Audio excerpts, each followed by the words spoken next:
Right, now moving to question 24. Ahmed bought a screen that costs 2,400 SAR or Riyal, then sold it for 2,160 Riyal. Find the percentage of his loss. Alright, this is very straightforward.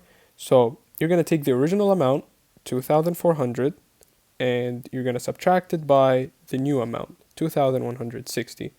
Right, 0 minus 0 is 0, 0 minus 6, 10, 4, 2, basic math. 240 from 2,400, that can only be 10%. Easy as that. Don't let anything waste your time. Alright, number 23. If the time now is 4 p.m. on Saturday, after 253 hours, what will the time be?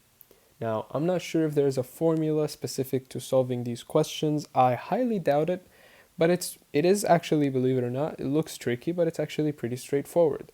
So you have to start thinking with days, right? Because that's kind of the basic amount, or not a basic amount, but that's kind of the unit that we're going to be using. So after 253 hours, how many days are in that? So days have 224 hours, right?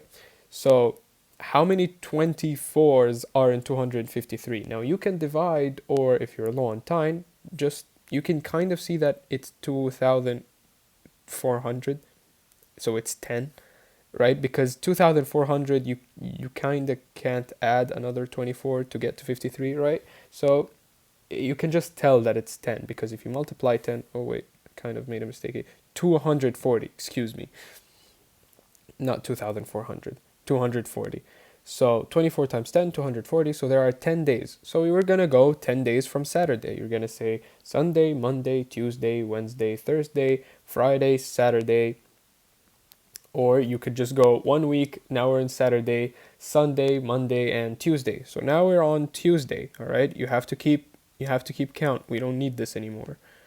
All right. So now that we're on Tuesday, how many hours are left? We said that this is 240 hours later.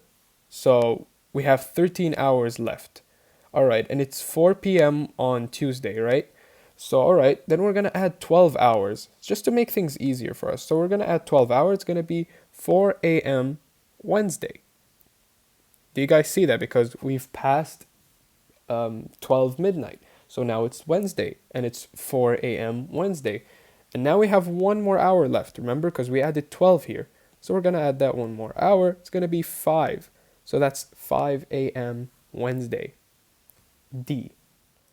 All right, now question 25. In the opposite figure, the value of y is what?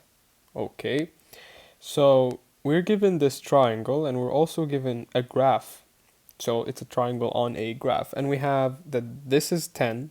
So this length is 10. So we're given the hypotenuse. And we're asked to find y. So we have x.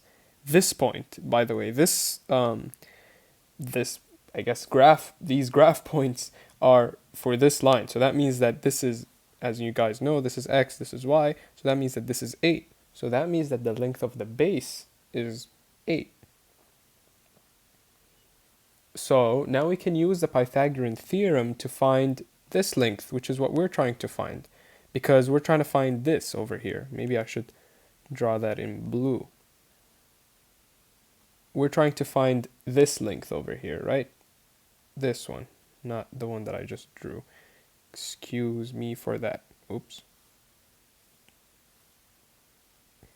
And yeah, I'm messing up here. Got it. All right. So yeah, that's the one we're trying to find.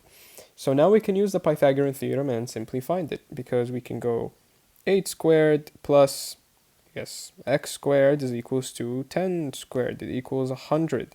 8 squared is 64. And x squared, we can just quite simply find it. So 64 plus what gives us 100? That is going to be 36. And what is the square root of 36? That is 6.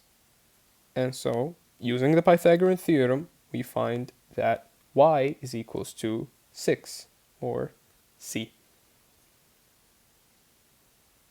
Excuse me for that. So yeah, it's C. you can use the Pythagorean theorem, or I think this also applies to the famous triangles, Pythagoras triangles, the 5, 4, 3 triangle, right? Because these are all increments of, or not increments, I mean, yeah, it's basically the same thing as these numbers. They have the same ratio. 10, 5, I mean 5, 4, 3 is equals to 10, 4, 6. Same thing. So yeah, just memorize these side lengths. You'll save yourself a lot of time.